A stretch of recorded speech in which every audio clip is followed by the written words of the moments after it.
Hey there, it's Kelly from Kelly's Astrology here.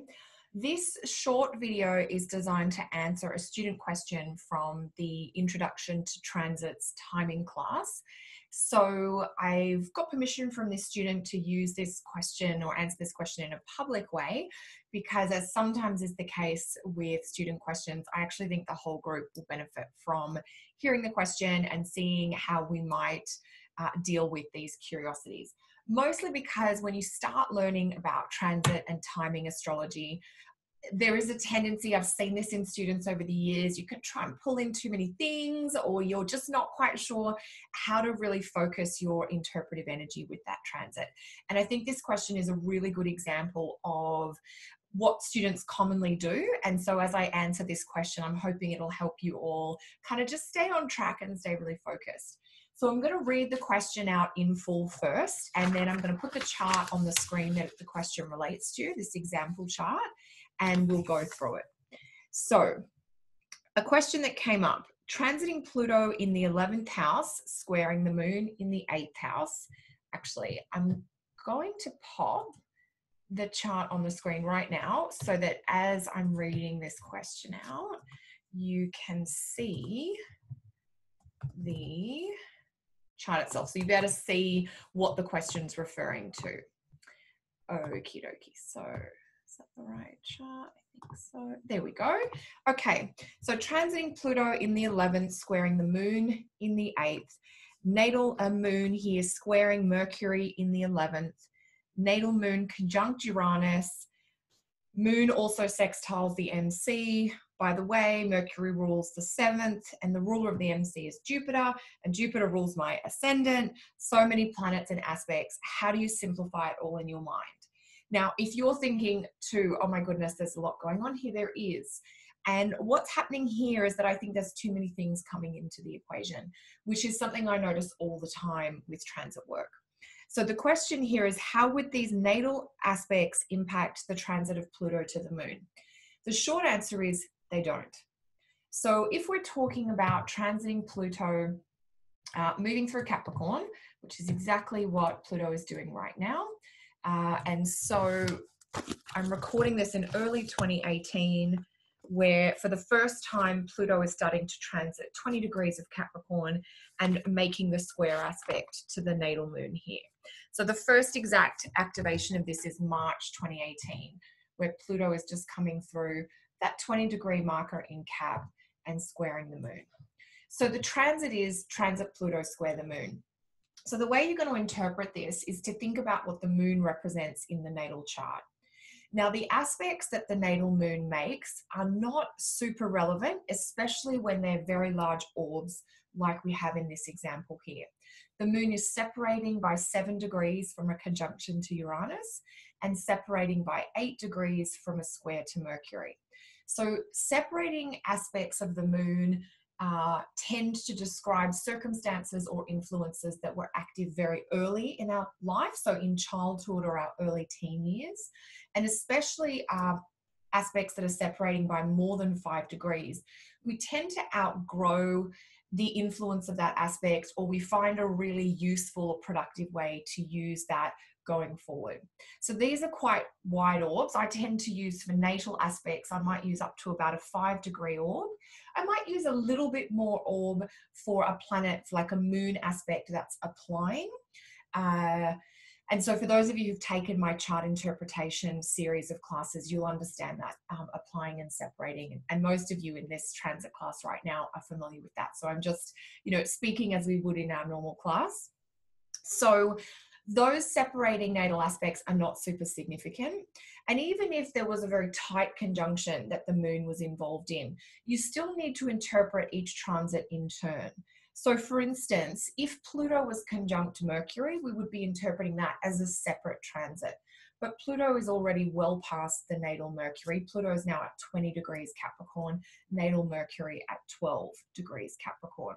So there's that, the conjunction of transit Pluto to natal Mercury is well in the past. So what's happening right now, and always with interpretive work with clients, we're trying to figure out what are the new cycles or activations that are relevant for this year or for this 6 months or for this 18-month period?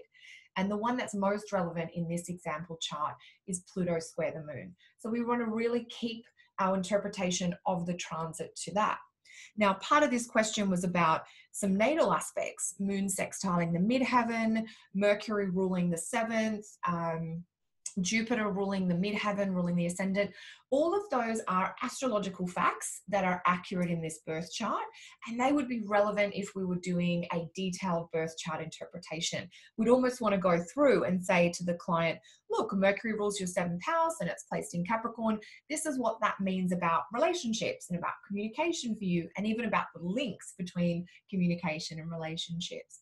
But for this aspect of Pluto square moon, this transit aspect, you can actually be really targeted, almost like, and I've said this over the years to students all the time, you want to put a few blinkers on. If Pluto is squaring the moon, Pluto is squaring the moon. You can actually write like a PhD interpretation on what Pluto square the moon transit actually means and can trigger and what the client might go through.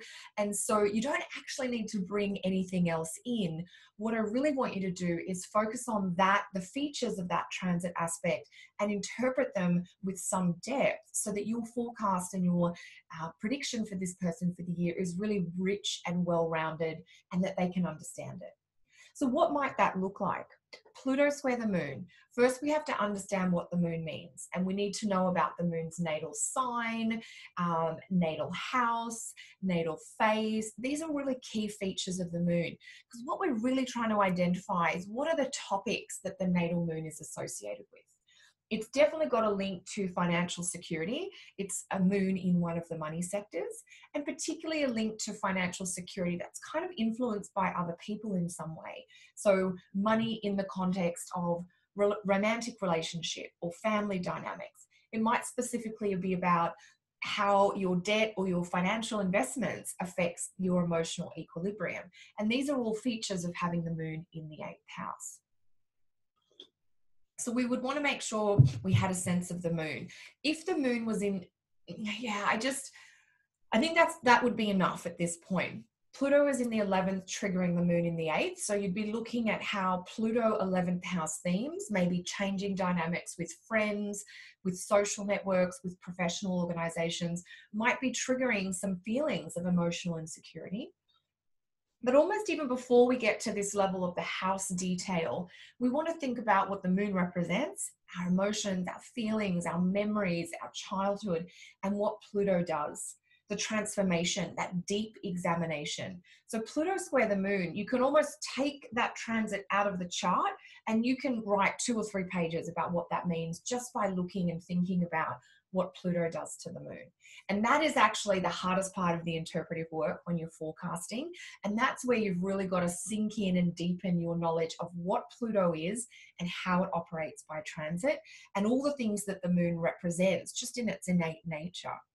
So Pluto square the moon is an emotional journey to recover a sense of empowerment or strength, or even that feeling of being in control. And a Pluto square moon transit often begins with a feeling of not being in control, or the recognition that you have given away your power. So the Pluto moon, or even a Pluto sun transit, this is the nature of a Pluto transit. It takes you on a journey from being disempowered and the recognition of that to a place where you start to feel more empowered. So there's a lot of deep, almost psychological or emotional stuff territory you can go into. And I would really stick with that feature. You're not going to go looking into the chart to pull 10 more things out. You almost just have to stay on Pluto moon.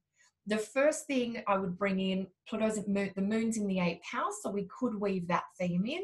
And the only other piece of info I bring in from the natal chart is the moon ruling the 5th house and how this Pluto moon transit is triggering a shift in feeling or thinking around 5th house topics, which could include children, creativity, or even a little bit of romance and possibly sexual intimacy, because in the traditional paths of astrology, sexual intimacy is more of a 5th house thing.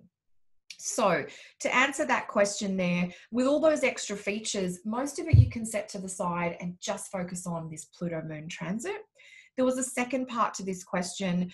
What are the orbs that I find through my own work are best to use? Very tight orbs. So natal aspects, 5 degrees or less. If it is an applying aspect from a fast moving planet, possibly the moon, Mercury, the sun, I might go up to 7 or 8 degrees. For the moon, I might even go up to 10, but only for the moon. So a more traditional way of thinking about orbs is that each planet has a different orb rather than each aspect has a different orb.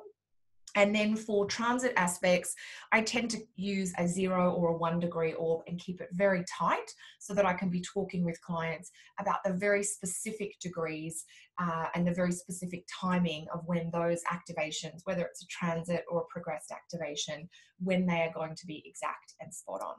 So hopefully that helps answer that question there. If you've got any comments, guys, you can let me know below and I'll keep a check on that. And I wish you all the best with your cycles work.